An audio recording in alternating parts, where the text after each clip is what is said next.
Throughout history, there have been countless legendary actors, but in early English theater, one name is paramount to the rest: Richard Burbage, known as Shakespeare's great tragedian. Richard Burbage's fame came from embodying Shakespeare's most iconic roles. These are including, but not limited to, Macbeth, Hamlet, King Lear, and Romeo.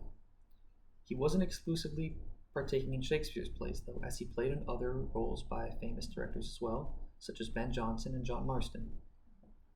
Richard was privy enough to be born into the theater at a young age, due to his father, James Burbage. His father was a joiner before turning an actor, which was a move that was startling to those who knew him.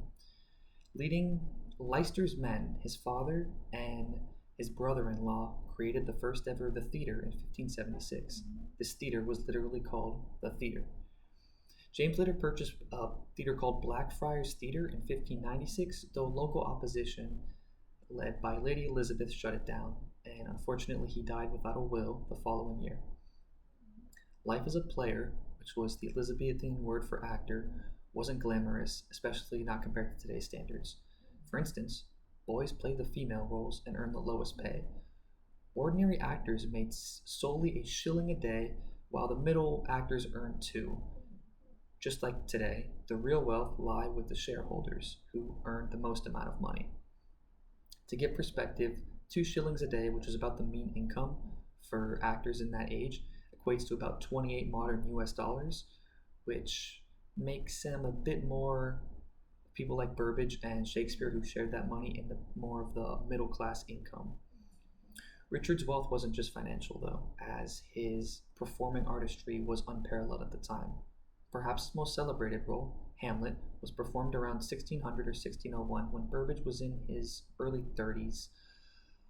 The company Richard starred for was first called Lord Chamberlain's Men under the patronage of Henry Carey. Patronage was extremely important, as actors who did not have patronage and companies who were not privy to patronage by the elite were seen as vagabonds and outcasts. Furthermore, actors had grueling schedules, often 5 different plays a week, with little rehearsal and no directors. By all means of the word and definition, actors today had it way easier than back then.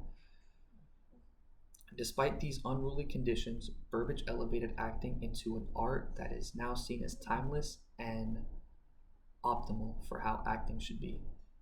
Beyond the stage, Richard was also a painter, credited with the Chandos portrait of Shakespeare. Paramount, though, he was the living face of Elizabethan tragedy. Shakespeare commonly wrote his greatest roles for him, that Burbage again starred in. His performance implanted a timeless model of power and flair that still inspires actors today. In the end, Richard was the embodiment of Shakespeare's vision and instrumental to the English theatre.